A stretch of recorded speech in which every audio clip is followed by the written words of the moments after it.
ഹെൽത്തിൻ്റെ പുതിയൊരു വീഡിയോയിലേക്ക് സ്വാഗതം. നമ്മളിന്ന് നമ്മളോട് കൂടെ ഉള്ളത് Q&B ഹെൽത്ത് കെയറിലെ ഡോക്ടർ ഭാഗ്യ, ഡോക്ടർ ആര്യ. ഇന്ന് നമ്മൾ ലൈഫ് സ്റ്റൈൽ ഡിസീസുകൾ നമുക്ക് എങ്ങനെ കംപ്ലീറ്റ്ലി ക്യൂർ ചെയ്യാം എന്നുള്ള സാധനമാണ് നമ്മൾ ഇന്നത്തെ ഡിസ്കസ് ചെയ്യുന്നത്. അതിൽ ക്യൂർ ചെയ്യുന്നതിന് ഉപരി നമുക്ക് എങ്ങനെ ഒരു ഇപ്പോൾ ലൈഫ് സ്റ്റൈൽ ഡിസീസ് ഏത് തരം ആയിക്കോട്ടെ, sugar, pressure, cholesterol, fat liver, thyroid, അങ്ങനെ ഏത് type of life style disease ആയിക്കോട്ടെ, ഇതൊക്കെ എങ്ങനെ വരാതിരിക്കുക എന്നുള്ളതും, അല്ലെങ്കിൽ നമുക്ക് ഇത് വന്നാൽ തന്നെ നമുക്ക് എങ്ങനെ നമുക്കത് സിമ്പിളായിട്ട്, ഇത് പലപ്പോഴും പറയുന്നത് ഭയങ്കര കോംപ്ലിക്കേഷനാണ്, ഇത് ഒരിക്കലും നമ്മളൊരു ഈ പ്രഷർ ഡയബറ്റിക് ഒക്കെ വന്നാൽ തിരിച്ചു വരില്ല എന്നാണ് പലപ്പോഴും നമ്മൾ കേട്ടിട്ടുള്ളത്. അപ്പോൾ അതല്ലാതെ നമുക്ക് എങ്ങനെ ഇത് കംപ്ലീറ്റ്ലി ക്യൂർ ചെയ്യാം എന്നുള്ളതാണ് നമ്മൾ ഇന്നത്തെ വീഡിയോയിൽ നമ്മൾ ഡിസ്കസ് ചെയ്യാൻ മെയിനായിട്ട് പോകുന്നത്. അപ്പോൾ നമുക്ക് ഡയറക്റ്റ് തന്നെ നമുക്ക് ഡോക്ടേഴ്സിനോട് സ്റ്റാർട്ട് ചെയ്യാം. ഇപ്പം പറഞ്ഞ പോലെ തന്നെ ലൈഫ് സ്റ്റൈൽ ഡിസീസ് ഇപ്പം കൂടുതലായിട്ടും നമ്മൾ കണ്ടുവരുന്നുണ്ട്. അപ്പം ലൈഫ് സ്റ്റൈൽ വരുത്തുന്ന മോഡിഫിക്കേഷൻ വഴി തന്നെ നമുക്കിത് കംപ്ലീറ്റ് ആയിട്ട് ക്യൂർ ചെയ്യാൻ പറ്റുന്നതാണ്. അപ്പം കൂടുതലും ആളുകൾ ചോദിക്കാറുണ്ട്, ഞാൻ മെഡിസിൻസ് ഇപ്പം സ്റ്റാർട്ട് ചെയ്ത് കഴിഞ്ഞാൽ കാലാകാലം മെഡിസിൻസ് കഴിക്കേണ്ടി വരുമോ, അല്ലെങ്കിൽ മെഡിസിൻസ് എനിക്ക് ഒരിക്കലും സ്റ്റോപ്പ് ചെയ്യാൻ ഉള്ളൊരു ചാൻസ് വരാതിരിക്കുമോ, അങ്ങനെയൊക്കെ പേഷ്യൻസ് ചോദിക്കാറുണ്ട്. പക്ഷേ ഞാൻ നേരത്തെ പറഞ്ഞ പോലെ തന്നെ നമ്മൾ വരുത്തുന്ന ചില മോഡിഫിക്കേഷൻ വഴി നമുക്കിത് കംപ്ലീറ്റ് ആയിട്ട് ക്യൂർ ചെയ്യാൻ പറ്റും. അതിൽ ആദ്യം തന്നെ പറയുകയാണെങ്കിൽ നമ്മൾ ഭക്ഷണത്തിലാണ് കൂടുതലായിട്ടും കോൺസെൻട്രേറ്റ് ചെയ്യേണ്ടത്. അപ്പം ഭക്ഷണത്തിൽ നിങ്ങൾ മാറ്റങ്ങൾ വരുത്തുന്നുണ്ട്, അല്ലെങ്കിൽ നിങ്ങളുടെ ഡയറ്റിൽ നിങ്ങൾ പ്രോപ്പറായിട്ടുള്ള കാര്യങ്ങളൊക്കെ ശ്രദ്ധിക്കുന്നുണ്ടെങ്കിൽ തന്നെ നമുക്കിത് ചേഞ്ച് ചെയ്യാൻ പറ്റും. അതിൻ്റെ കൂടെ തന്നെ എല്ലാ ദിവസവും നിങ്ങൾ എന്ത് ചെയ്യണം, എന്തെങ്കിലും രീതിയിലുള്ള ഒരു വർക്കൗട്ടും കാര്യങ്ങളൊക്കെ ഫോളോ ചെയ്യുകയാണെങ്കിൽ നമുക്കിത് കംപ്ലീറ്റ് ആയിട്ട് മാറ്റിയെടുക്കാവുന്നതാണ്. ഇതിൽ ഞാൻ ചോദിക്കുന്നത് എന്താ വെച്ചാൽ, നമ്മൾ പലപ്പോഴും നമ്മൾ പറഞ്ഞ കേട്ടില്ല ഭക്ഷണങ്ങളാണല്ലോ ഇപ്പോൾ മെയിനായിട്ടുള്ള റീസൺ എന്ന് പറയുന്നത്. നമുക്കങ്ങനെ എന്തൊക്കെ ഭക്ഷണങ്ങളാണ് ശരിക്കും നമ്മൾ ഈ പറഞ്ഞ പ്രശ്നങ്ങളൊക്കെ ഉണ്ടാക്കുന്നത്? ഭക്ഷണം എന്ന് മാത്രം നമുക്ക് പറയാൻ പറ്റില്ല, കാരണം നമ്മൾ വ്യായാമത്തിൻ്റെ കുറവും എല്ലാം നമുക്കിതിൽ ഇൻക്ലൂഡ് ചെയ്യാം. ഭക്ഷണം എന്ന് പറഞ്ഞു കഴിഞ്ഞാൽ നമ്മളിപ്പോൾ ഏറ്റവും കൂടുതൽ കൺസ്യൂം ചെയ്യുന്നത് ഫാസ്റ്റ് ഫുഡാണ്. എന്താണ് എളുപ്പം കിട്ടുന്നത് അതിലേക്കാണ് ഇപ്പം ആൾക്കാർ പോണത്. അതേ ഒരു ലൈഫ് സ്റ്റൈലിലേക്കാണ് എല്ലാവരും ഇപ്പോൾ അതാണ് ചിന്തിക്കുന്നത്. അപ്പം ആ ഒരു മെൻറ്റാലിറ്റിയിൽ നിന്ന് മാറി വരിക എന്നാണ് ആദ്യം ചെയ്യേണ്ടത്. അതായത് നമുക്ക് ഹെൽത്തി ആയിട്ടുള്ളത് എന്താണോ അത് തിരഞ്ഞെടുത്തിട്ട് നമ്മൾ കൺസ്യൂം ചെയ്യാം. ഇപ്പോൾ ഒരു ഡയറ്റ് കാര്യങ്ങളൊക്കെ ഫോളോ ചെയ്യാന്ന് പറഞ്ഞു കഴിഞ്ഞാൽ ആൾക്കാർ പറയണത് പട്ടിണി കിടക്കണോ, അല്ലെങ്കിൽ അങ്ങനെ ഞങ്ങൾക്ക് ചെയ്യാവോ, എനിക്ക് ആ പ്രശ്നമില്ല ഈ പ്രശ്നമില്ല എന്നൊക്കെ അവർ പറയാം. പക്ഷേ ഡയറ്റ് എന്ന് പറഞ്ഞു കഴിഞ്ഞാൽ നമ്മൾ ചെയ്യുന്നത് ശരിക്കും വേണ്ട കാര്യങ്ങൾ ഇൻക്ലൂഡ് ചെയ്തിട്ട് വേണ്ടാത്തത് എന്താണോ അത് ഒഴിവാക്കുകയാണ് ചെയ്യുന്നത്. പ്രധാനമായിട്ട് നമ്മൾ മോഡിഫിക്കേഷൻ ചെയ്യുമ്പം നമ്മുടെ ഡയറ്ററി മാനേജ്മെൻറ്റും അതുപോലെ എക്സസൈസും ആണ് മെയിനായിട്ട് ചെയ്യേണ്ടത്. ഓക്കെ, ഞാനതിൽ ഇപ്പോൾ എല്ലാം ഇൻക്ലൂഡഡ് ആണ്. ഈ നമ്മൾക്ക് എക്സസൈസ് ആണെങ്കിലും ബാക്കി കാര്യങ്ങളൊക്കെ ഇൻക്ലൂഡ് ആണെന്ന് പറഞ്ഞു. നമുക്ക് ഫാസ്റ്റ് ഫുഡ് ഉണ്ടെന്ന് പറഞ്ഞു. ഇപ്പോൾ ഞാൻ മനസ്സിലാക്കിയൊരു കാര്യത്തോളം, നമ്മളിപ്പോൾ ക്ലിനിക്കിൽ വരുന്നതാണെങ്കിൽ നമ്മളിപ്പോൾ അറിയുന്ന കാര്യത്തിലൊക്കെ നമുക്ക് കണ്ടെത്തിയൊരു സാധനം എന്താ വെച്ചാൽ, ഈ വീട്ടിലുള്ള ആളുകൾക്കും ഈ പറഞ്ഞ പോലെ എല്ലാ അസുഖങ്ങളും വരുന്നുണ്ട്. നമ്മൾ ഹോട്ടലിൽ നിന്ന് കഴിക്കുന്ന സെയിം ആളുകൾ, അതുപോലെ തന്നെ നമ്മൾ വീട്ടിൽ നിന്ന് മാത്രം ഭക്ഷണം കഴിക്കുന്ന ആളുകൾക്കും എന്ത് ചെയ്യുന്നുണ്ട്, അസുഖം വരുന്നുണ്ട്. അപ്പോൾ നമ്മളിപ്പോൾ സ്പെസിഫിക്കലി ഇപ്പോൾ ഫാസ്റ്റ് ഫുഡ് ഉണ്ട്, നമ്മൾ എക്സസൈസിൻ്റെ പ്രശ്നങ്ങളൊക്കെ ഉണ്ട്. പക്ഷേ എങ്കിലും നമ്മൾ പലപ്പോഴും നമ്മൾ അറിഞ്ഞിട്ടുള്ളത് നമ്മൾ വീടുകളിൽ മാത്രം ഒതുങ്ങിക്കൊണ്ട്, എസ്പെഷ്യലി പറയുകയാണെങ്കിൽ നമ്മളെ അമ്മമാർ, അല്ല ഈ പ്രായമുള്ള അച്ഛന്മാരൊക്കെ, അമ്മമാരെ കാര്യം തന്നെ എടുക്കുക, അവർ ഒരുപാട് പുറത്ത് പോയിട്ട് ഫുഡ് കഴിക്കുന്ന ആളുകളൊന്നുമില്ല. പക്ഷെ അവർക്കും എന്തുണ്ട്, ഈ പറഞ്ഞ പോലെ ഷുഗർ, പ്രഷർ, ഡയബറ്റിസ്, ബാക്കി എല്ലാ അസുഖങ്ങളും വരുന്നുണ്ട്. അപ്പോൾ ശരിക്ക് നമുക്ക് അതിൽ മേജർ പാർട്ടായിട്ട് ഞാൻ മനസ്സിലാക്കിയത് ഭക്ഷണം തന്നെയാണ് നമ്മളെ അസുഖങ്ങളിലേക്ക് എത്തിക്കുന്ന മെയിൻ കാര്യങ്ങൾ. അപ്പോൾ ഏതൊക്കെ ഭക്ഷണങ്ങളായിരിക്കും നമുക്ക് മെയിനായിട്ട് ഈ പ്രശ്നങ്ങൾ ഉണ്ടാക്കുന്നത്? മെയിനായിട്ടുള്ള കാര്യം ചോറ് തന്നെ. ചോറ് എന്ന് പറഞ്ഞു കഴിഞ്ഞാൽ ഇപ്പോൾ നമ്മൾ റീപ്ലേസ് ചെയ്ത് ചിലർ പറയും ചപ്പാത്തി കഴിക്കുന്നുണ്ട്, ചോറ് കഴിക്കുന്നില്ല, ചോറ് നിർത്തിയെന്ന്. ഈ ചോറും ചപ്പാത്തിയും തമ്മിൽ വലിയ വ്യത്യാസമൊന്നുമില്ല. അതായത് 2% വ്യത്യാസം മാത്രമേ ഇവർ തമ്മിലുള്ളൂ കാർബിൻ്റെ കാര്യത്തിൽ. അപ്പം നമ്മൾ നിർത്തുവാണെങ്കിൽ ചോറ്, ചപ്പാത്തി, അല്ലെങ്കിൽ പഞ്ചസാര, മെയിനായിട്ട് പഞ്ചസാര ഇല്ലാത്തൊരു ജീവിതം നമുക്കില്ല. എല്ലാം മധുരത്തിലാണ്. ചായ തൊട്ട് നമ്മുടെ നൈറ്റ് കഴിക്കുന്ന സാധനത്തിൽ വരെ നമ്മൾ പഞ്ചസാര ചെറിയ അളവിലെങ്കിലും പോകുന്നുണ്ട്. അപ്പോൾ ഇതൊക്കെ നമ്മൾ നിർത്തി വെച്ച് കഴിഞ്ഞാൽ മാത്രമേ ഇപ്പം നമ്മൾ വീട്ടിലിരിക്കുന്ന ആൾക്കാർക്കാണെങ്കിലും അല്ലെങ്കിൽ ഓൾഡ് ഏജ് ആയിട്ടുള്ള ആൾക്കാർക്കൊക്കെ ഇതിൽ നിന്നൊരു ക്യൂർ വരുന്നുള്ളൂ. അതുപോലെ തന്നെയാണ് നമ്മൾ പറയും, നമ്മൾ ഹിസ്റ്ററി എടുക്കുമ്പോൾ നമ്മൾ ചോദിക്കും പാരൻസിന് ആർക്കെങ്കിലും ഇങ്ങനെ ഒരു കണ്ടീഷൻ ഉണ്ടോ. അതെന്താണെന്ന് വെച്ച് കഴിഞ്ഞാൽ ഒരു പരിധി വരെ ഹിസ്റ്ററി എന്ന് പറയുമ്പം നമുക്ക് അവർ കൊണ്ടുവന്നൊരു ഡയറ്ററി മാനേജ്മെൻറ്റ് ഉണ്ട്. അതായത് നമുക്ക് അവർ ഫോളോ ചെയ്ത് വന്നത്, ഇന്ന് രാവിലെ നമ്മൾ ഇപ്പം പത്തിരിയാണ് നമ്മൾ ബ്രേക്ക്ഫാസ്റ്റിനെങ്കിൽ പത്തിരി നമുക്ക് ബ്രേക്ക്ഫാസ്റ്റിന് കഴിക്കാനുള്ള സാധനമാണ്, നമ്മളെല്ലാവർക്കും അത് പഠിപ്പിച്ച് വരും. ഉച്ചയ്ക്ക് ചോറ് കഴിക്കേണ്ടതാണ്. ആ ഒരു പ്രോട്ടോക്കോളാണ് നമുക്ക് പറഞ്ഞു വരുന്നത്. ആ ഒരു പ്രോട്ടോക്കോളിൽ ശീലിക്കുമ്പം എല്ലാവർക്കും അതുപോലെ തന്നെ വരാനുള്ളൊരു ചാൻസ് കൂടുതലാണ്. അപ്പം മാനേജ് ചെയ്യേണ്ടത് എന്താണെന്ന് വെച്ച് കഴിഞ്ഞാൽ ചോറ്, ഈ കാർബ് കുറയ്ക്കുക, ഷുഗർ കുറയ്ക്കുക, ഇങ്ങനത്തെ കാര്യങ്ങളൊക്കെ ചെയ്ത് കഴിഞ്ഞാൽ തന്നെ നമുക്കൊരു പരിധി വരെ ഈ അസുഖങ്ങളിൽ നിന്നൊക്കെ മാറാൻ പറ്റും. അപ്പോൾ ഡോക്ടറെ, നമുക്ക് ഈ പറഞ്ഞ ഡയബറ്റിക് നമുക്ക് പൂർണ്ണമായിട്ട് മാറ്റാൻ പറ്റും? പ്രമേഹം അല്ലെങ്കിൽ ഡയബറ്റീസ് എന്ന് പറയുന്നത് നമുക്ക് പൂർണ്ണമായിട്ട് മാറ്റിയെടുക്കാൻ പറ്റുന്ന ഒരു അസുഖമാണ്. കാരണം പറഞ്ഞല്ലോ, ലൈഫ് സ്റ്റൈൽ മാറിയതുകൊണ്ടാണ് കൂടുതലായിട്ട് നമ്മൾ ഡയബറ്റീസ് പേഷ്യൻസിനെ ഇപ്പോൾ കേരളത്തിലാണെങ്കിലും കണ്ടുവരുന്നത്. ഇപ്പോൾ നോർമലി നമ്മുടെ വീടുകളിലൊക്കെ പണ്ടത്തെ ഒരു കാലഘട്ടം നോക്കുകയാണെങ്കിൽ നമ്മൾ ചോറും ചപ്പാത്തിയും ഒക്കെ കഴിച്ചിട്ടുണ്ടായിരുന്നു. ഇപ്പോഴും നമ്മൾ ചോറും ചപ്പാത്തിയും ഒക്കെ കഴിക്കുന്നുണ്ട്. എന്താ ചേഞ്ചസ് വന്നത് അവിടെ? നമ്മുടെ ജീവിത നിലവാരത്തിൽ മാറ്റം വന്നു. നമ്മൾ പണ്ട് ചോറും ചപ്പാത്തിയും കഴിച്ചിട്ടുണ്ടായിരുന്നെങ്കിൽ നന്നായിട്ടുള്ളൊരു കായിക അധ്വാനം ഉണ്ടായിരുന്നു. പക്ഷെ ഇന്നുള്ള ആളുകൾക്ക് എന്താണ്, ഇപ്പം കുട്ടികളെ എടുത്ത് നോക്കുകയാണെങ്കിൽ അവർ കൂടുതൽ സമയം അവരുടെ ഫുൾ ടൈം ഫോൺ യൂസ് ചെയ്യണം, അല്ലെങ്കിൽ ഒരു സെഡൻറ്ററി ലൈഫാണ് അവർ കൂടുതലായിട്ട് ഫോളോ ചെയ്യുന്നത്. അതായത് നമ്മുടെ ജീവിത നിലവാരത്തിൽ വന്ന മാറ്റങ്ങൾ കൊണ്ടാണ് ഇന്ന് നമുക്ക് കൂടുതലായിട്ടും അസുഖം വരുന്നത്. അപ്പം അതിൽ കുറച്ച് ചേഞ്ചസ് ഒക്കെ വരുത്തുന്ന സമയത്ത് നമുക്കിത് കംപ്ലീറ്റ് ആയിട്ട് മാറ്റിയെടുക്കാൻ പറ്റും. നമുക്ക് മെഡിസിൻസും സ്റ്റോപ്പ് ചെയ്യാൻ പറ്റും. നമ്മൾ ഇപ്പോൾ ഡയബറ്റിക്കിൻ്റെ കേസ് തന്നെ എടുക്കുകയാണെങ്കിൽ, പിന്നെ നമ്മൾ ഒരു ലൈഫ് സ്റ്റൈലും എടുക്കുകയാണെങ്കിൽ, ഈ ഹോട്ടൽ ഫുഡുകൾ എന്ന് പറഞ്ഞത് ഇനി അങ്ങനത്തെ കാലത്ത് ഒഴിവാക്കാൻ പറ്റുമെന്ന് എനിക്ക് തോന്നുന്നില്ല. ഞാൻ എൻ്റെ ഒരു കൺസെപ്റ്റിൽ പറയുകയാണെങ്കിൽ, എൻ്റെ ലൈഫ് സ്റ്റൈൽ പറയുകയാണെങ്കിൽ, എൻ്റെ ജോലിയെ സംബന്ധിച്ച് പറയുകയാണെങ്കിൽ, എനിക്ക് വീട്ടിൽ നിന്ന് ഫുഡ് കഴിക്കുക എന്ന് പറഞ്ഞാൽ വളരെ റെയറായിട്ട് എനിക്ക് കഴിക്കാൻ പറ്റുന്നുള്ളൂ. പിന്നെ പറ്റുകയാണെങ്കിൽ തന്നെ വളരെ ദിവസം മാക്സിമം പോയാലും ഒരു ബ്രേക്ക്ഫാസ്റ്റ്, ആ ബ്രേക്ക്ഫാസ്റ്റ് തന്നെ ഞാൻ ഇവിടെ വീട്ടിലുണ്ടെങ്കിൽ മാത്രമല്ല, ഓഫീസിൽ നമ്മൾ നാട്ടിലുണ്ടെങ്കിൽ മാത്രമേ പറ്റുള്ളൂ. നമ്മൾ വർക്കിന് നോക്കുകയാണെങ്കിൽ എനിക്കത് പുറത്ത് പോകേണ്ടി വരും, യാത്രകളായിരിക്കും, അപ്പോൾ ഭക്ഷണം കഴിക്കാൻ പോസിബിൾ അല്ല. പക്ഷേ നമുക്ക് ഇങ്ങനെ ഇപ്പോൾ എല്ലാ ആളുകളും ഇപ്പോൾ റിമോട്ട് വർക്കുകളായിട്ടും അല്ലെങ്കിൽ ഇപ്പോൾ ചെയ്യുന്ന വർക്കുകളാണെങ്കിലും ഒക്കെ ഒരുപാട് ട്രാവലിംഗ് ഇഷ്ടപ്പെടുന്ന ആളുകളായിരിക്കും, അല്ലെങ്കിൽ ട്രാവൽ ചെയ്തതിൻ്റെ ജോബുകളായിരിക്കും വരുന്നത്. അപ്പോൾ അങ്ങനെയുള്ള വരുന്ന ഒരു സാഹചര്യത്തിൽ അവർക്ക് എന്തൊക്കെ ഫുഡുകൾ കഴിക്കാൻ പറ്റും, നമുക്ക് എങ്ങനെയായിരിക്കും അവിടെ ഒരു നല്ലൊരു ഡയറ്റ് നമുക്ക് എങ്ങനെയായിരിക്കും അവിടേക്ക് കൊണ്ടുവരാൻ പറ്റുക? ഇപ്പോൾ ലേറ്റസ്റ്റ് ആയിട്ട് ഒരു സ്റ്റഡി നടന്നിട്ടുണ്ടായിരുന്നു. International journal of food and ന്യൂട്രീഷൻ്റെ അകത്ത് പറഞ്ഞൊരു കാര്യം, നമ്മൾ കൂടുതലായിട്ടും ഈ ഫാസ്റ്റ് ഫുഡ് ഡയബറ്റീസ് ഉണ്ടാക്കുന്നുണ്ട് എന്നവർ തെളിയിച്ചൊരു കാര്യമാണ്. എന്ന് വെച്ചാൽ നിങ്ങൾ കൂടുതലായിട്ടും കഴിക്കുന്ന ബർഗേഴ്സ് അല്ലെങ്കിൽ പിസ്സ, ഇത് ഹൈ ഫ്ലെയിമിൽ ഈ ഫ്രൈ ചെയ്യുകയാണ് അല്ലെങ്കിൽ റോസ്റ്റ് ചെയ്യുകയാണ്. അപ്പോൾ ഇതിൻ്റെ അകത്തുള്ള കൊഴുപ്പും പ്രോട്ടീൻസും ഒക്കെ ജോയിൻ ചെയ്യുന്ന സമയത്ത് ഇത് ഷുഗറായിട്ടാണ് നമ്മുടെ ബോഡിയിൽ റിലീസ് ചെയ്യുന്നത്. അപ്പോൾ അതിൻ്റെ ഭാഗമായിട്ട് ഡയബറ്റീസ് വരാം. അപ്പോൾ നമ്മൾ എന്ത് ചെയ്യുക, മാക്സിമം നിങ്ങൾ കടയിൽ നിന്നൊക്കെ കഴിക്കുന്നുണ്ടെങ്കിൽ, ഇപ്പോൾ കാബ്സൊക്കെ ആണെങ്കിൽ നമ്മളിപ്പോൾ ഹോട്ടലിലുള്ള ആളുകളോട് ചോദിക്കണം, നിങ്ങൾ മട്ട അരിയാണോ ഇവിടെ കൊടുക്കുന്നത്. അപ്പോൾ നമ്മൾ റൈസിലൊക്കെ കുറച്ച് വ്യത്യാസം വരുത്തുക. വൈറ്റ് റൈസ് കഴിക്കുന്നുണ്ടെങ്കിൽ അളവ് കുറയ്ക്കുക, ഇല്ലെങ്കിൽ വൈറ്റ് റൈസ് ഒഴിവാക്കുക. ഇപ്പം ഞാൻ നേരത്തെ പറഞ്ഞ പോലെ തന്നെ ബ്രൗൺ റൈസിലോട്ട് മാറുക. അതുപോലെ തന്നെ ഈ ഫാസ്റ്റ് ഫുഡിൽ ബർഗേഴ്സ് പിസ്സ കംപ്ലീറ്റ് ആയിട്ട് ഒഴിവാക്കുക. അപ്പോൾ നമുക്ക് വെജിറ്റബിൾസും മറ്റുള്ള കറികളൊന്നും കഴിക്കുന്നതുകൊണ്ട് യാതൊരു പ്രശ്നമില്ല. ഇപ്പം ഡയബറ്റീസ് പേഷ്യൻസിനാണെങ്കിലും ഡൗട്ടുള്ളൊരു കാര്യമാണ്, ചിക്കൻ കഴിച്ചൂടെ, അല്ലെങ്കിൽ നോൺ വെജ് മറ്റെന്തെങ്കിലും ബീഫ് കഴിക്കുന്ന സമയത്ത് ഷുഗർ കൂടുമോ എന്നൊക്കെ പേഷ്യൻസ് ചോദിക്കാറുണ്ട്. അതൊന്നും അവരിൽ യാതൊരു തരത്തിലുള്ള പ്രശ്നങ്ങളും ഉണ്ടാക്കുന്നില്ല. ഈ റൈസ് അതുപോലെ തന്നെ നേരത്തെ പറഞ്ഞ പോലെ തന്നെ ഷുഗർ, ഇതിൻ്റെ രണ്ടിൻ്റെ അളവ് ഒന്ന് കൺട്രോളിലോട്ട് കൊണ്ടുവരാം. മതി. ഓക്കെ. അപ്പോൾ നമ്മൾ ഇപ്പം ഈ പറഞ്ഞ പോലെ തന്നെ ഒരു കറക്റ്റ് ഒരു മീൽ, ഇപ്പോൾ ഒരു ഹോട്ടലിൽ കയറുകയാണെങ്കിൽ ഡയബറ്റിക് പേഷ്യൻ്റ് ആണെങ്കിൽ അവർക്ക് കൊടുക്കാൻ പറ്റുന്ന ഒരു കറക്റ്റ് മീൽസ് പറഞ്ഞു കൊടുക്കാൻ പറ്റും. നമുക്കിപ്പോൾ ഈ ബ്രൗൺ റൈസ് പറഞ്ഞ പോലെ വളരെ ഹെൽത്തി ആയിട്ടുള്ളൊരു കാര്യമാണ്. അതായത് തവിടുള്ള അരി, അതിൻ്റെ കൂടെ തന്നെ നമ്മൾ ഒരുപാട് പച്ചക്കറികൾ ഇൻക്ലൂഡ് ചെയ്യാൻ വേണ്ടി ശ്രമിക്കുക. ഫ്രൈഡ് ഐറ്റംസ് ഒരു പരിധി വരെ പുറത്തുനിന്ന് കഴിക്കുന്നത് ഒഴിവാക്കുക. അപ്പോൾ ഫിഷും കാര്യങ്ങളൊക്കെ ആണെങ്കിൽ നമുക്കറിയില്ല അതെപ്പം യൂസ് ചെയ്ത ഓയിലാണ്, കാര്യങ്ങളൊന്നും നമുക്കറിയാൻ പറ്റില്ല. അപ്പം ഒരു പരിധി വരെ നമ്മൾ എന്ത് ചെയ്യുകയെന്ന് വെച്ച് കഴിഞ്ഞാൽ പച്ചക്കറികൾ കൂടുതൽ കഴിക്കുക. ഇപ്പം നോൺ വെജ് കഴിക്കുന്ന ആളാണെങ്കിൽ, അത്രയും പ്രിഫറൻസ് ഉള്ള ആളാണെങ്കിൽ ഫ്രൈഡ് ഐറ്റംസും അതുപോലെ ഓവർ കുക്ക്ഡ് ആയിട്ടുള്ള സ്പൈസി ഐറ്റംസൊക്കെ ഒന്ന് കുറച്ചിട്ട് നമുക്കതിന് റീപ്ലേസബിൾ ആയിട്ട് ഇങ്ങനത്തെ കാര്യങ്ങൾ ചെയ്യുക. അതുപോലെ സാലഡ്സ് കൂടുതൽ കൺസ്യൂം ചെയ്യുക. റോ സാലഡ്സ് ഇപ്പോൾ ഹോട്ടൽസിലെല്ലാം പ്രൊവൈഡ് ചെയ്യുന്നുണ്ട്, അല്ലേ, കൊടുക്കുന്നുണ്ട്. ആ കാര്യങ്ങളൊക്കെ നമുക്ക് മീലിൻ്റെ കൂടെ ആഡ് ചെയ്യാൻ വേണ്ടി ശ്രമിക്കുക. അപ്പോൾ നമുക്ക് ഈ ഡയബറ്റിക് മാറാൻ വേണ്ടി, ഇപ്പോൾ ഷുഗർ മാറാൻ വേണ്ടിയിട്ട് നമുക്ക് പഴങ്ങൾ കഴിക്കുക എന്ന് പറഞ്ഞിട്ട് പലപ്പോഴും നമ്മൾ കാണാറുണ്ട്. അത് ശരിയാണോ? പഴങ്ങൾ കഴിക്കുന്നതുകൊണ്ടൊന്നും യാതൊരു പ്രശ്നവുമില്ല. കാരണം പഴത്തിൽ നിന്ന് നമുക്ക് ഒരുപാട് വൈറ്റമിൻസും മിനറൽസും ഒക്കെ കിട്ടുന്നുണ്ട്. അപ്പോൾ അത് നമ്മൾ ഒഴിവാക്കി കഴിഞ്ഞാൽ അതിൻ്റെ ഡെഫിഷ്യൻസി നമ്മുടെ ശരീരത്തിൽ വരും. പക്ഷേ നമ്മൾ ചൂസ് ചെയ്യുന്ന സമയത്ത് കുറച്ച് കാര്യങ്ങൾ ശ്രദ്ധിക്കണം. നമ്മൾ നല്ല മധുരമുള്ള ഫ്രൂട്ട്സ് കഴിക്കുന്നുണ്ടെങ്കിൽ അത് ചിലപ്പോൾ നമ്മുടെ ശരീരത്തിൻ്റെ അകത്ത് ഫ്രക്ടോസ് എന്ന് പറഞ്ഞ ഷുഗറാണ് കൂട്ടുന്നത്. അപ്പം അത് കഴിവതും ഒഴിവാക്കുക. അതുപോലെ തന്നെ ഫ്രൂട്ട്സ് കഴിക്കുന്ന സമയത്ത് അത് കട്ട് ചെയ്ത് കഴിക്കാൻ വേണ്ടി ശ്രദ്ധിക്കുക. അത് മെയിനായിട്ടുള്ളൊരു കാര്യം എന്താണ്, ഫൈബേഴ്സ് നഷ്ടപ്പെടുന്നു. ഫൈബേഴ്സ് ഉണ്ടെങ്കിൽ ഈ ഗ്ലൂക്കോസ് നമ്മുടെ രക്തത്തിലോട്ട് കയറുന്നത് പെട്ടെന്ന് ആ ഒരു ഗ്ലൈസീമിക് ഇൻഡെക്സ് കൂട്ടുന്നത് നമുക്ക് കുറച്ചെടുക്കാൻ വേണ്ടിയിട്ട് സാധിക്കും. അതുകൊണ്ട് മാക്സിമം നിങ്ങൾ കട്ട് ചെയ്ത് കഴിക്കുക. പിന്നെ ഞാൻ നേരത്തെ പറഞ്ഞ പോലെ തന്നെ റൈപ്പൻഡ് ആയിട്ടുള്ള ഫ്രൂട്ട്സുകൾ പരമാവധി ഒഴിവാക്കുക. ഓക്കെ. അപ്പോൾ നമ്മൾ അതിൽ എനിക്ക് 1-2 ക്വസ്റ്റ്യൻസ് നമുക്ക് വന്നൊരു കാര്യമാണ്, നമുക്ക് ഈ രാത്രി സമയത്ത് ഫ്രൂട്ട്സ് മാത്രമാക്കുന്നത് നല്ലതാണോ? രാത്രി കാലങ്ങളിൽ ഫ്രൂട്ട്സ് കഴിക്കുകയാണെങ്കിൽ അതൊരു ഏർലി മീലാക്കുക. പൊതുവേ നമ്മുടെ ഒരു പ്രോട്ടോക്കോൾ അനുസരിച്ച് വരുന്നത് എന്താണെന്ന് വെച്ച് കഴിഞ്ഞാൽ രാത്രി 11 മണിക്ക് 10 മണിക്കൊക്കെ ഭക്ഷണം കഴിച്ച് ഒരു ഹാഫ് ആൻ അവർ കഴിഞ്ഞ് നമ്മൾ കിടക്കാൻ പോകും. അങ്ങനെ ചെയ്യുന്നതെന്ന് പറഞ്ഞു കഴിഞ്ഞാൽ നമ്മുടെ ബോഡിക്ക് ഒട്ടും ഹെൽത്തി അല്ല. അതായത് നമ്മുടെ ബോഡി കംപ്ലീറ്റ് റെസ്റ്റ് ചെയ്യുന്ന സമയമാണ് ഉറക്കം എന്ന് പറയുന്നത്.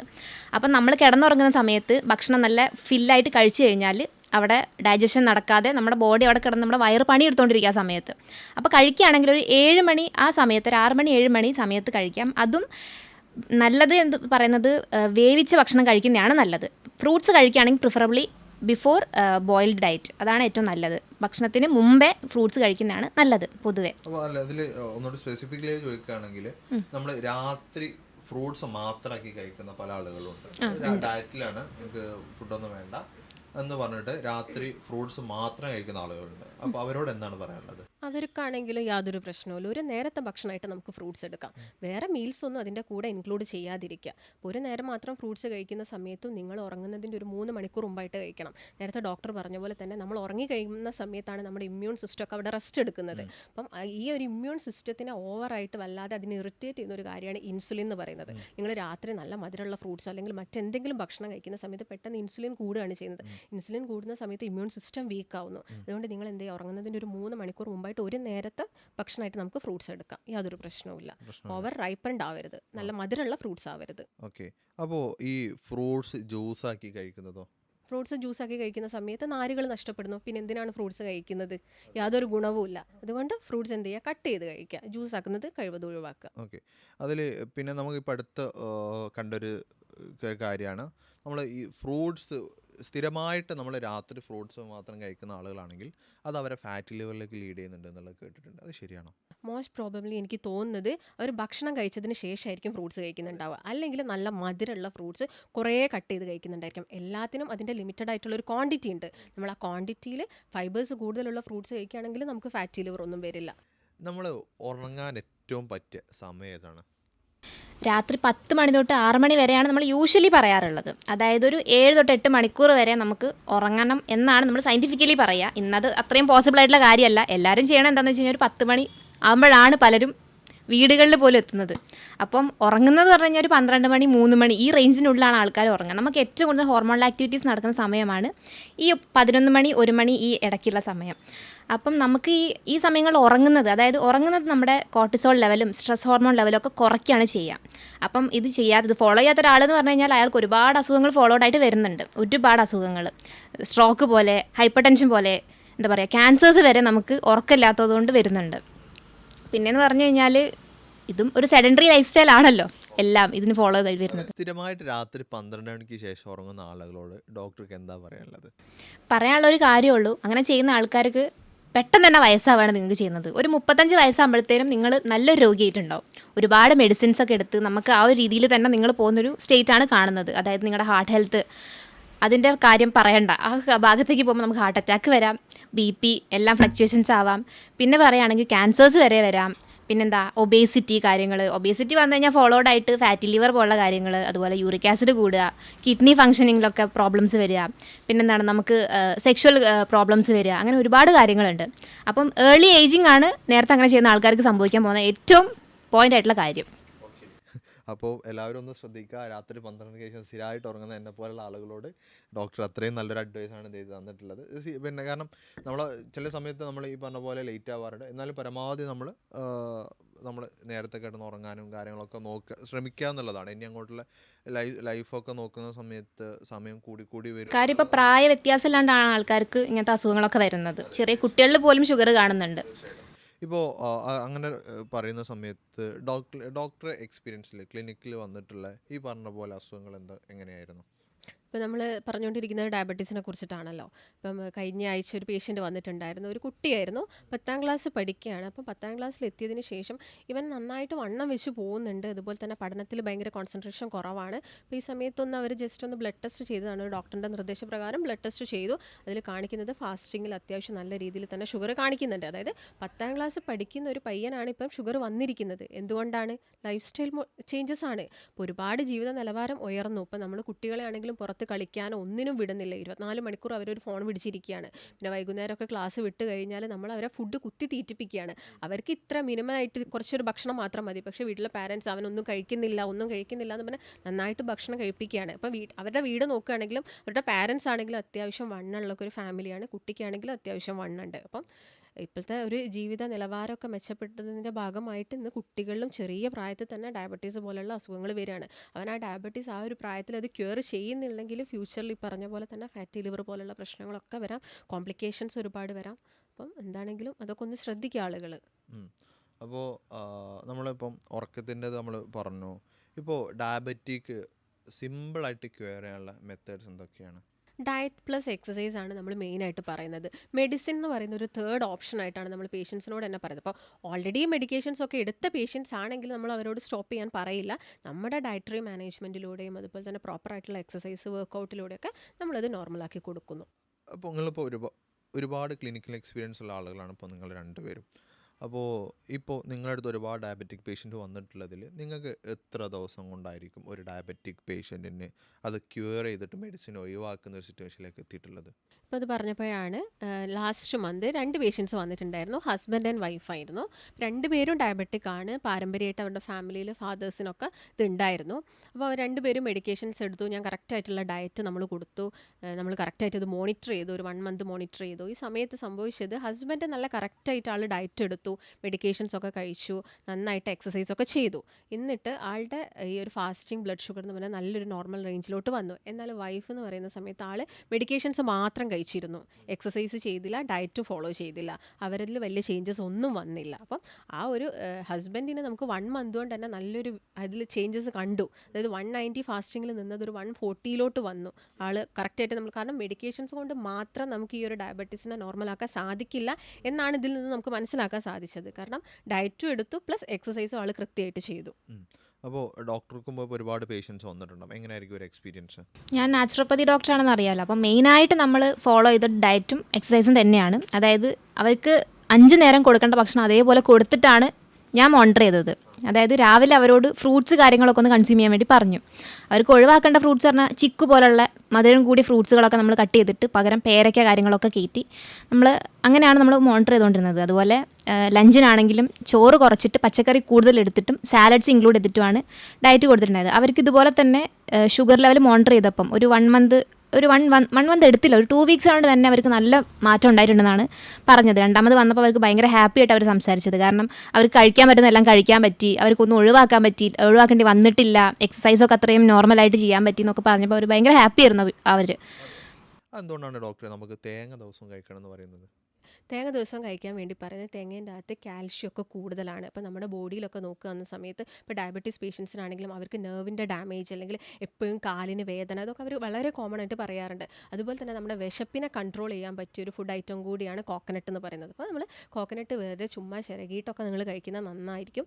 നമ്മളത് ചൂടാക്കുന്ന സമയത്ത് ഒരു ശ്രദ്ധിക്കേണ്ടത്, കൂടുതൽ സമയം നമ്മൾ കോക്കനട്ട് മിൽക്ക് ചൂടാക്കുന്നുണ്ടെങ്കിൽ അത് ഓയിലായിട്ടാണ് മാറുന്നത്. അപ്പോൾ നമ്മൾ ഏറ്റവും മാക്സിമം നല്ലതെന്ന് വെച്ചാൽ അത് പച്ചയോടുകൂടി കഴിക്കുന്നതാണ്. അതുകൊണ്ടാണ് പേഷ്യൻറ്റിന് ഒരു കപ്പ് കോക്കനട്ട് കൊടുക്കുന്നത്. ഇപ്പോൾ കുക്കിങ്ങിനെ കുറിച്ച് പറയുകയാണെങ്കിൽ നമ്മൾ മെയിനായിട്ട് ചർച്ച ചെയ്യേണ്ട ഒരു സാധനമാണ് ഏറ്റവും നല്ല കുക്കിംഗ് ഓയിൽ ഏതാണ്? നോർമലി നമ്മൾ മലയാളികൾ കൂടുതലും യൂസ് ചെയ്യുന്നത് കോക്കനട്ട് ഓയിലായിരിക്കും. പിന്നെ ഇപ്പോൾ നമ്മളെല്ലാവരും കേട്ടിട്ടുണ്ടായിരിക്കാം ഒലീവ് ഓയിൽ, സൺഫ്ലവർ ഓയിലൊക്കെ നമ്മൾ ഒരു സമയത്ത് എല്ലാവരും കൂടുതലായിട്ട് യൂസ് ചെയ്തൊരു ഓയിലായിരുന്നു സൺഫ്ലവർ. കൊളസ്ട്രോൾ കുറയ്ക്കും എന്നൊക്കെ പറഞ്ഞത്. പക്ഷേ സൺഫ്ലവർ ഓയിൽ നിങ്ങൾ ആലോചിക്കണം, ഇതൊരു അൺസാച്ചുറേറ്റഡ് ഫാറ്റി ആസിഡാണ്. ഇത് നമ്മുടെ ശരീരത്തിന് ഒട്ടും തന്നെ നല്ലതല്ല. ഞാൻ നേരത്തെ പറഞ്ഞ പോലെ തന്നെ ഈ നമ്മുടെ കോശങ്ങളിലൊക്കെ ഘടനാപരമായിട്ടുള്ള വ്യത്യാസം ഉണ്ടാക്കാൻ കഴിവുള്ള ഒരു ഓയിലാണ് സൺഫ്ലവർ ഓയിൽ. അപ്പോൾ അത് മാക്സിമം ഒഴിവാക്കുക. ഇപ്പോൾ കുക്കിങ്ങിനാണെങ്കിൽ നമ്മൾ കോക്കനട്ട് ഓയിൽ യൂസ് ചെയ്യുന്നതിന് ഒരു ലിമിറ്റഡ് ആയിട്ടുള്ളൊരു എമൗണ്ട് ഉണ്ട്. അപ്പം ഒരു കൊളസ്ട്രോൾ പേഷ്യൻറ്റിനോട് നമ്മൾ പറയുന്നത് ഒരു 3 ടീസ്പൂണിൽ കൂടുതലായിട്ട് നിങ്ങൾ കോക്കനട്ട് ഓയിൽ യൂസ് ചെയ്യാൻ പാടില്ല എന്നാണ്. അതുപോലെ തന്നെ അത് കൂടുതൽ സമയം ഹീറ്റ് ചെയ്യുന്നത്. അപ്പോൾ നിങ്ങളൊരു തോരൻ ഉണ്ടാക്കുന്നുണ്ടെങ്കിൽ തോരൻ ഉണ്ടാക്കി കഴിഞ്ഞതിന് ശേഷം അതിന് ജസ്റ്റ് നിങ്ങൾക്ക് എന്ത് ചെയ്യുക, അതിൻ്റെ മുകളിലായിട്ട് കോക്കനട്ട് ഓയിൽ ആഡ് ചെയ്യുക. അല്ലാതെ അത് കൂടുതലായിട്ട് ഹീറ്റ് ചെയ്യുന്നത് ഒന്ന് കുറച്ചുകൊണ്ട് വരിക. ഓക്കെ. അപ്പോൾ നമ്മളിപ്പോൾ ഒരുപാട് ആളുകൾ ചോദിക്കുന്ന ഒരു ചോദ്യമാണ്, നമ്മൾ പ്രത്യേകിച്ച് നമ്മളെ പേഷ്യൻസ് നമ്മളോട് ചോദിക്കുന്നതാണ്, ഡയബറ്റിക് ഭക്ഷണത്തോടെ എങ്ങനെ കൺട്രോൾ ചെയ്യാം? അതൊരു ഡയബറ്റിക് പേഷ്യൻ്റ് എങ്ങനെ ഒരു ദിവസത്തെ ഭക്ഷണ രീതി എന്തായിരിക്കണം എന്നുള്ളത് പലപ്പോഴും നമ്മുടെ പേഷ്യൻസ് ചോദിക്കാറുണ്ട്. അതൊന്ന് എക്സ്പ്ലെയിൻ ചെയ്ത് കൊടുക്കാൻ പറ്റും? ഇപ്പം പേഷ്യൻറ്റ് വെറും ഡയബറ്റീസ് മാത്രമായിട്ട് വരുന്ന ആളുകളുണ്ട്. അവർക്ക് വലിയ വണ്ണമൊന്നുമില്ല, ഡയബറ്റീസ് മാത്രം വന്ന സമയത്ത് നമ്മൾ എന്ത് പറയും അവരോട്, നിങ്ങൾ നോർമലി കഴിക്കുന്ന ഡയറ്റ്, നിങ്ങൾ നോർമലി കഴിക്കുന്ന ഭക്ഷണം എന്താണോ അതിനെ ഒരു ഡയറ്റ് ഫോമിലോട്ട് കൊണ്ടുവരിക. പക്ഷേ അത്യാവശ്യം വണ്ണുള്ള ആളുകളാണ്, ഒരുപാട് കോംപ്ലിക്കേഷൻസ് ഒക്കെ ഉണ്ടെങ്കിൽ നമ്മൾ കറക്റ്റായിട്ട് അവർക്ക് വേറെ തന്നെ സെപ്പറേറ്റ് ആയിട്ടുള്ള ഒരു ഡയറ്റ് കൊടുക്കുന്നതാണ് എപ്പോഴും നല്ലത്. അതിൻ്റെ അകത്ത് നേരത്തെ പറഞ്ഞ പോലെ തന്നെ രാവിലെ ആവുന്ന സമയത്ത് നമ്മളെല്ലാവരുടെയും വീട്ടിൽ പുട്ട് അല്ലെങ്കിൽ പത്തിരി ഇതൊക്കെയാണ് കൂടുതലായിട്ടുള്ളത്. അതിനൊക്കെ നമുക്കൊന്ന് ഒഴിവാക്കിയിട്ട് കുറച്ചും കൂടി പ്രോട്ടീൻ ആഡ് ചെയ്തിട്ടുള്ള ഒരു ഡയറ്റ് ഇൻക്ലൂഡ് ചെയ്യാൻ പറ്റും. അതായത് മുട്ട നമുക്ക് ആഡ് ചെയ്യാം. അല്ലെങ്കിൽ നമുക്ക് നോൺ വെജ് കഴിക്കുന്ന ആളുകളാണെങ്കിൽ രാവിലെ തന്നെ അവർക്ക് ചിക്കൻ നമുക്ക് വേവിച്ച് കഴിക്കുന്നതുകൊണ്ടൊന്നും യാതൊരു പ്രശ്നവുമില്ല. കാരണം അതൊരു ലീൻ മീറ്റിൽ പെടുന്നതാണ്. മെറ്റബോളിസം കുറച്ചും കൂടി ബൂസ്റ്റ് ചെയ്യുകയാണ് ചെയ്യുന്നത്. ഈ സമയത്ത് ഓൾറെഡി നിങ്ങൾക്ക് ഫാറ്റ് ഉള്ള ആളുകളാണെങ്കിൽ അത് കുറയ്ക്കാനും ഇത് ഹെൽപ്പ് ചെയ്യുന്നുണ്ട്. അപ്പോൾ ഉച്ചയ്ക്കൊക്കെ ആണെങ്കിൽ നിങ്ങൾ ചോറ് തന്നെ കഴിക്കണം എന്നില്ല. ഇപ്പോൾ നേരത്തെ പറഞ്ഞ പോലെ തന്നെ മറ്റെന്തെങ്കിലും ഫിഷ് ഐറ്റംസോ അല്ലെ അതിൻ്റെ കൂടെ തന്നെ കൂടുതൽ സാലഡ്സ് നിങ്ങൾക്ക് ഇൻക്ലൂഡ് ചെയ്യാവുന്നതാണ്. അതുപോലെ തന്നെ ഒരു ഈവനിങ് ടൈമൊക്കെ ആവുന്ന സമയത്ത് ഇപ്പോൾ ചപ്പാത്തി എടുക്കുന്നതുകൊണ്ട് കുഴപ്പമൊന്നുമില്ല, പക്ഷേ ചപ്പാത്തിയിലുള്ള അളവ് കുറയ്ക്കുക. 1-2 ചപ്പാത്തി നിങ്ങൾ കഴിക്കുകയാണെങ്കിൽ വലിയ പ്രശ്നമില്ല. അപ്പോൾ പണ്ടത്തെ കാലമൊക്കെ നോക്കുകയായിരുന്നെങ്കിൽ നമുക്ക് പ്യുവർ ആയിട്ടുള്ള ഒരു വീറ്റ് ഫ്ലോർ അല്ലെങ്കിൽ ഗോതമ്പ് പൊടിയൊക്കെ നമുക്ക് കൂടുതലും പ്യുവർ ആയിട്ടുള്ളതായിരുന്നു കിട്ടിയിട്ടുണ്ടായിരുന്നത്. പക്ഷേ ഇന്നെന്ന് പറയുന്ന സമയത്ത് അത് കൂടുതലായിട്ടും ജെനറ്റിക്കലി മോഡിഫൈഡ് ആയി. അപ്പോൾ അതിൻ്റെ ഭാഗമായിട്ടും ഗ്ലൂട്ടൻ അലർജി കാര്യങ്ങളൊക്കെ ആളുകൾ വരാനുള്ള ചാൻസസ് ഉണ്ട്. അപ്പം കറക്റ്റായിട്ട് നിങ്ങളൊരു ഡയറ്റ് ഫോളോ ചെയ്യുകയാണെങ്കിൽ നമുക്കിത് നോർമലാക്കാവുന്നതേ ഉള്ളൂ. ഇപ്പോൾ ഡോക്ടർ പറഞ്ഞ പോലെ നമ്മൾ കോഴിമുട്ട രാവിലെ ബ്രേക്ക്ഫാസ്റ്റിന് ഇൻക്ലൂഡ് ചെയ്യാൻ പറഞ്ഞിട്ടുണ്ടായിരുന്നല്ലോ, അതിനകത്ത് ലെസിത്തിൻ എന്ന് പറഞ്ഞൊരു എൻസൈം ഉണ്ട്. അത് നമ്മുടെ ഡയബറ്റീസിനെ കൺട്രോൾ ചെയ്യാൻ വേണ്ടി ഹെൽപ്പ് ചെയ്യുന്നുണ്ട്. അപ്പോൾ ഇത് നമ്മൾ ഇപ്പം 1-2 കഴിക്കുന്നതിനേക്കാൾ നല്ലത് നമ്മൾ അതിനകത്ത് കുറച്ചുകൂടെ വെജിറ്റബിൾസ് ഒക്കെ ആഡ് ചെയ്തിട്ട് ഒരു ഫ്രിട്ടാട്ടൊക്കെ പോലെ നമുക്ക് കുറച്ചുകൂടെ ഒന്ന് മോഡിഫൈ ചെയ്ത് കഴിച്ച് കഴിഞ്ഞാൽ നമ്മുടെ അപ്പറ്റൈറ്റിനും സമാധാനമാണ്, നമ്മുടെ മനസ്സിനൊരു സന്തോഷമായിരിക്കും. അപ്പോൾ നമുക്ക് അങ്ങനെയൊക്കെ മോഡിഫൈ ചെയ്ത് കഴിക്കുന്നത് യൂസ്ഫുൾ ആണ്. ഞാനൊരു മാസം കൊണ്ട് 15 കിലോ കുറച്ചിട്ടുണ്ട്.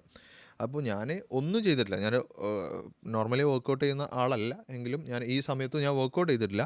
ഞാൻ അവിടെ മെയിനായിട്ട് ശ്രദ്ധിച്ചതെന്ന് വെച്ചാൽ ഞാൻ ഈ പറഞ്ഞ പോലെ ഡയറ്റ് എന്ന് പറഞ്ഞ പോലെ ഞാൻ ഒന്നും ഒഴിവാക്കിയിട്ടില്ല. ഞാൻ ആകെ ഒഴിവാക്കിയിട്ടുള്ളത് ചോറും ചപ്പാത്തിയും മാത്രമാണ്. പഞ്ചസാരയും ഞാൻ ഒഴിവാക്കി. ഈ 3 കാര്യങ്ങളെ ഞാൻ ഒഴിവാക്കിയിട്ടുള്ളൂ. ഞാൻ ചിക്കൻ കഴിച്ചിട്ടുണ്ട്, ബീഫ് കഴിച്ചിട്ടുണ്ട്, ഞാൻ അങ്ങനത്തെ മീറ്റ് ഐറ്റംസ് ഒക്കെ കഴിച്ചിട്ടുണ്ട്. പിന്നെ ബ്രോസ്റ്റഡ് ആ ടൈപ്പ് ഞാൻ കഴിച്ചിട്ടില്ല, അല്ലാതൊക്കെ ഞാൻ കഴിച്ചിട്ടുണ്ട്. പക്ഷെ എനിക്ക് എന്ത് ചെയ്തിട്ടുണ്ട്, ഞാനത് പലപ്പോഴും ഇങ്ങനെ വെയിറ്റ് കുറച്ചെന്ന് അറിയുന്ന സമയത്ത് ഞാൻ കാണിച്ചു കൊടുക്കാറുണ്ട് പല ആളുകൾക്കും ഞാൻ കഴിച്ച ഫുഡുകൾ. അപ്പോൾ പല ആൾക്കും ഭയങ്കര വണ്ടറാണ്. ഇത് പറഞ്ഞ ഈ ഡോക്ടർ നിങ്ങൾ 2 പേരും പറഞ്ഞ ആ സെയിം സാധനം ഞാൻ എൻ്റെ ലൈഫിൽ അപ്ലൈ ചെയ്ത സമയത്ത് എനിക്ക് ഒരു മാസം കൊണ്ട് തന്നെ 15 കിലോ ഞാൻ കുറച്ചിട്ടുണ്ട്. ഇതിൽ പറയുന്നത് എന്താ വെച്ചാൽ കൂടുതലും ഇൻക്ലൂഡ് ചെയ്തത് നോൺ വെജ് ഐറ്റംസ് ആണ്. അതിൽ തന്നെ ചിക്കനൊക്കെ ആവുന്ന സമയത്ത് നമ്മൾ ആ ബ്രസ്റ്റ് പീസൊക്കെ കഴിക്കുമ്പോൾ തന്നെ നമുക്കറിയാം അവിടെ മെറ്റബോളിസം കൂടുതലായിട്ടും ആ ഒരു പാർട്ട് എന്ന് പറയുന്നത് നല്ല കൊഴുപ്പുള്ളൊരു ഏരിയ ആണ്. അപ്പോൾ അത് കഴിക്കുന്ന സമയത്ത് മെറ്റബോളിസം കൂടുമ്പോൾ എന്താ ഓൾറെഡി നമ്മുടെ ഫാറ്റ് അവിടെ പോവുകയാണ് ചെയ്യുന്നത്. നമ്മുടെ ബോഡിക്ക് വേണ്ടി ബോഡി എനർജി എടുക്കുന്നത് ഈ ഓൾറെഡി ഉള്ള കൊഴുപ്പിൽ നിന്നാണ്. അതുകൊണ്ടാണ് പെട്ടെന്ന് തന്നെ ആ ഒരു റിസൾട്ട് നമ്മൾ കാണുന്നത്. അപ്പോൾ അത് മാക്സിമം ഇൻക്ലൂഡ് ചെയ്യുക, അതാണ് പേഷ്യൻസിനോട് പറയാനുള്ളത്. ഞാൻ ഈ പറഞ്ഞ പല കാര്യങ്ങളും നമ്മളിപ്പം നമ്മുടെ ലൈഫിലേക്ക് അപ്ലൈ ചെയ്ത് നോക്കുന്ന സമയത്ത് എനിക്ക് ഹ്യൂജ് ചേഞ്ചാണ് ഈ പറഞ്ഞ ഇതിലൊക്കെ ഉണ്ടായിരുന്നത്. ഞാൻ 101 ഞാൻ വെയിറ്റ് അതിനുശേഷം അതായത് ഞാനിപ്പോൾ ഏകദേശം ആ ഒരു വെയിറ്റ് കുറച്ച് 1 ഇയറായി. അതിനുശേഷം ഞാൻ പിന്നെ ഡയറ്റ് എടുത്തിട്ടുണ്ടായിരുന്നു. ഇപ്പോൾ 101 ഞാൻ ജസ്റ്റ് 20 ഡേയ്സ് കൊണ്ട് തന്നെ 10 കിലോ കുറച്ചിട്ട് 91 എനിക്ക് എത്താൻ പറ്റിയിട്ടുണ്ട്. ഇതും ഈ സെയിം പാറ്റേണൊക്കെ തന്നെയാണ് ഞാൻ ചെയ്തിട്ടുള്ളൂ. ഞാൻ കംപ്ലീറ്റ്ലി കാപ്സ് കട്ട് ചെയ്തു, ബാക്കി എല്ലാ ഫുഡുകളും ഞാൻ ചെയ്തിട്ടുണ്ട്. എനിക്കിഷ്ടമുള്ള എല്ലാ ഭക്ഷണങ്ങളും ഞാൻ കഴിച്ചിട്ടുണ്ട്.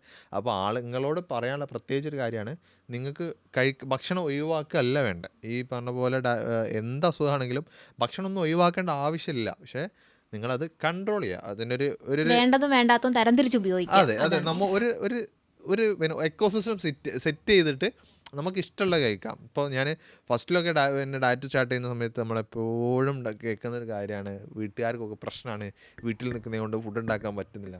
ഒന്നുമില്ല, 2 ദിവസം എനിക്ക് ഈ ഫുഡാണ് വേണ്ടതെന്ന് പറഞ്ഞ സമയത്ത് അവർ കൃത്യമായിട്ട് ഒന്നുമില്ല, അവർ രാവിലെ പിന്നെ എനിക്ക് വേണ്ടി സെപ്പറേറ്റ് ഒരു ഫുഡ് ഉണ്ടാക്കിയിട്ടില്ല. ഞാൻ രാവിലെ കഴിച്ചതെന്ന് വെച്ചാൽ നേന്ത്രപ്പഴം കഴിച്ചു, എഗ്ഗ് കഴിച്ചു, ഈ സാധനം കഴിക്കും. പിന്നെ അവരെന്തോ കറി ഉണ്ടാക്കിയിട്ടുണ്ടെങ്കിൽ അതും കൂടി ഇതിലേക്ക് ആഡ് ചെയ്തിട്ട് കഴിക്കും. അത്രേ ഉള്ളൂ. വേറൊന്നും ഞാൻ അല്ലാതെ നമ്മൾ ഡയറ്റ് എന്ന് പറഞ്ഞിട്ട് ഒരുപാട് സാലഡ്സ് തന്നെ രാവിലെ കഴിക്കണം അങ്ങനത്തെ ഒന്നുമില്ല. നമ്മൾ സിമ്പിളായിട്ട് ഞാൻ എൻ്റെ കേസിൽ ഞാൻ അതാണ് അപ്ലൈ ചെയ്തിട്ട് എനിക്ക് റിസൾട്ട് കിട്ടിയ ഒരു കാര്യമാണത്. അപ്പോൾ ഇഷ്ടമുള്ള ഭക്ഷണം നമ്മൾ ഇഷ്ടമുള്ള അത്ര കഴിക്കാൻ പാടില്ല, ഒരു ക്വാണ്ടിറ്റി കുറച്ചിട്ട് വളരെ ഹെൽത്തി ആയിട്ടുള്ള ഒരു ഡയറ്റ് എടുക്കുക. അങ്ങനെ ആവുന്ന സമയത്ത് നമുക്ക് ഫിസിക്കൽ പീസിനെ പോലെ തന്നെയാണ് മെൻ്റൽ പീസും. നമുക്കൊരു സമാധാനം കിട്ടുന്ന രീതിക്ക് നമ്മൾ പ്ലേറ്റ് ചെയ്യുക, അതുപോലെ നമ്മൾ കൺസ്യൂം ചെയ്യുക. അപ്പോഴേ അത് നമുക്ക് ബോഡിയിലും പിടിക്കുള്ളൂ. അതിനോട് നമുക്ക് എന്തെങ്കിലും ഒരു പോസിറ്റീവായിട്ട് കിട്ടണമെങ്കിൽ അങ്ങനെ നമ്മൾ പ്ലേറ്റ് ചെയ്യാതെ അങ്ങനെ ചെയ്താൽ മാത്രമേ നമുക്ക് അതിനോട്ട് ബെനിഫിറ്റ് ഉണ്ടാവുള്ളൂ. അതെ അതെ അതെ തീർച്ചയായിട്ടും.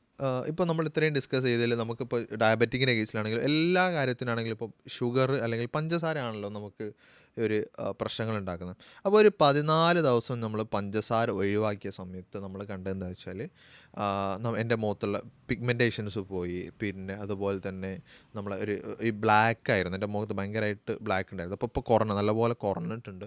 പിന്നെ അതുപോലെ തന്നെ നമ്മൾ മുഖക്കുരു അതൊക്കെ എന്ത് ചെയ്തിട്ടുണ്ട്, എനിക്കൊരു 14 ദിവസം നമ്മൾ ഷുഗർ സ്കിപ്പ് ചെയ്ത സമയത്തേക്ക് എനിക്ക് എന്ത് ചെയ്തിട്ടുണ്ട്, നല്ല റിസൾട്ട് ഉണ്ടായിട്ടുണ്ട്.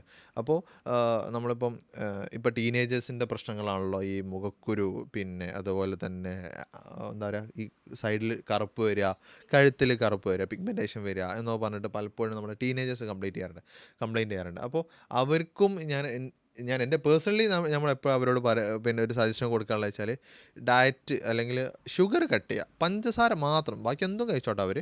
ഷുഗർ നല്ലപോലുള്ള ഫുഡുകൾ മാത്രം ഒഴിവാക്കിയാൽ എന്ത് ചെയ്യാൻ പറ്റും, അവർക്ക് ഈ പറഞ്ഞ പ്രശ്നങ്ങൾ പൂർണ്ണമായിട്ട് നമ്മൾ മാറ്റിയെടുക്കാൻ പറ്റും. ഇപ്പം പറഞ്ഞ പോലെ തന്നെ ഷുഗർ നമുക്കറിയാം അതൊരു വൈറ്റ് പോയിസൺ എന്നാണെന്ന്. അതുപോലെ തന്നെ നമ്മുടെ ഡെയിലി ലൈഫിൽ നിന്ന് നമ്മൾ ഒഴിവാക്കേണ്ട ചില പ്രധാനപ്പെട്ട ഭക്ഷണങ്ങളുണ്ട്. അതിൽ ഒന്നാമതായിട്ട് പറയുന്നത് വൈറ്റ് റൈസ് ആണ്, രണ്ടാമതായിട്ട് പറയുന്നത് മൈദയാണ്, മൂന്നാമതായിട്ട് പറയുന്നത് ഉപ്പാണ്, നമ്മൾ കൂടുതലായിട്ട് കൺസ്യൂം ചെയ്യുന്ന സോൾട്ടാണ്, നാലാമതായിട്ട് പറയുന്നത് പാലാണ്. പാലിൽ തന്നെ നമുക്കറിയാം നമ്മൾ കൂടുതലായിട്ട് ഇപ്പോൾ യൂസ് ചെയ്യുന്നത് പാക്കറ്റ് പാലുകളാണ്. ഓർഗാനിക് ആയിട്ടുള്ള പാല് അല്ലെങ്കിൽ മിൽക്ക് നിങ്ങൾക്ക് കിട്ടുന്നുണ്ടെങ്കിൽ നമുക്കത് യൂസ് ചെയ്യുന്നുണ്ടോന്ന് വലിയ പ്രശ്നമല്ല. ഈ പറയുന്ന ഭക്ഷണങ്ങളും കൂടി നിങ്ങൾ ഉപയോഗം കുറയ്ക്കുക. അമിതമായിട്ട് ഉപയോഗിക്കുന്നുണ്ടെങ്കിൽ അതിൻ്റെ ഉപയോഗം കുറയ്ക്കുക. കംപ്ലീറ്റ് ആയിട്ട് ഒഴിവാക്കാനല്ല നമ്മൾ പറയുന്നത്. ചില ഒക്കേഷനിലൊക്കെ പോയി കഴിഞ്ഞാൽ ചിലപ്പോൾ നമുക്ക് വൈറ്റ് റൈസ് കഴിക്കേണ്ടി വരും, മൈദ കൊണ്ടുള്ള ഭക്ഷണം കഴിക്കേണ്ടി വരും. പക്ഷേ അതിൻ്റെ ഒരു എമൗണ്ട് നിങ്ങൾ കുറച്ചെടുക്കാൻ വേണ്ടിയിട്ട് മാക്സിമം ശ്രദ്ധിക്കുക. ഓക്കെ, അപ്പോൾ നമ്മൾ ഒരുപാട് കാര്യങ്ങളാണ് ഇപ്പോൾ ഒരു ഡയബറ്റിക്കിനെ കുറിച്ച് നമ്മളിപ്പോൾ സംസാരിച്ചിട്ടുള്ളത്. അതായത് പിന്നെന്താ പറയുക, നമുക്ക് എങ്ങനെ കൺട്രോൾ ചെയ്യാം, അത് പൂർണ്ണമായി മാറ്റാൻ പറ്റുമോ, മെഡിസിൻ ഇല്ലാതെ എങ്ങനെ നമുക്ക് മാറ്റാൻ പറ്റുമോ എന്നുള്ള കാര്യങ്ങളാണ് നമ്മൾ ഈ വീഡിയോയിൽ നമ്മൾ മെയിനായിട്ട് നമ്മൾ ഡിസ്കസ് ചെയ്തിട്ടുള്ളത്. അപ്പോൾ നമ്മൾ സംസാരിച്ചിടത്തോളം നമുക്ക് പറയാനുള്ളത് വെച്ചാൽ ഈ പറഞ്ഞ ഡയബറ്റിക് ആണെങ്കിൽ ഏത് ലൈഫ് സ്റ്റൈൽ അസുഖമാണെങ്കിലും നിങ്ങൾക്കത് പൂർണ്ണമായിട്ട് ക്യൂർ ചെയ്യാൻ പറ്റും. പക്ഷേ ഈ കാര്യങ്ങൾ നിങ്ങൾ ശ്രദ്ധിച്ചാൽ മതി. നിങ്ങൾ ഒരുപാട് പട്ടിണി എടുക്കണമെന്നോ അല്ലെ ഭയങ്കരമായിട്ട് ഹെവി എക്സസൈസ് ഒന്നും വേണ്ട. നമുക്ക് നമ്മളെ ഇപ്പോൾ ചെയ്യുന്ന കാര്യങ്ങൾ ഒന്ന് ലിമിറ്റഡ് ആക്കിയിട്ട് ഒന്ന് ക്രോഡീകരിച്ചാൽ നമുക്ക് ഈ പറഞ്ഞ പ്രശ്നങ്ങളൊക്കെ നിങ്ങൾക്ക് മാറ്റാൻ പറ്റുന്നതാണ്. അപ്പോൾ ഇതിൽ നിങ്ങൾക്ക് സംശയങ്ങളുണ്ടെങ്കിൽ താഴെ കാണുന്ന നമ്പറിൽ കോൺടാക്ട് ചെയ്യാവുന്നതാണ്. നമ്മൾ ഡോക്ടേഴ്സ് അവൈലബിൾ ആയിരിക്കും. നിങ്ങൾക്ക് ഓൺലൈനായിട്ടോ ഓഫ്ലൈനായിട്ടോ വേണമെന്നുണ്ടെങ്കിൽ താഴെ കാണുന്ന നമ്പറിൽ കോൺടാക്ട് ചെയ്യാൻ പറ്റുന്നതാണ്. ഇപ്പോൾ വിദേശത്തുള്ള ആളുകളാണെങ്കിൽ നിങ്ങൾക്ക് ഏറ്റവും നല്ലത് ഓൺലൈൻ കൺസൾട്ടേഷൻ എടുക്കുന്നതായിരിക്കും. അപ്പോൾ ഇതിൽ താഴെ കാണുന്ന നമ്പറിൽ വിളിച്ചാൽ നിങ്ങൾക്ക് കൂടുതൽ ഡീറ്റെയിൽസ് കിട്ടുന്നതാണ്. ഏതായാലും മറ്റൊരു വീഡിയോയുമായിട്ട് നമുക്ക് വീണ്ടും കാണാം. Thank you.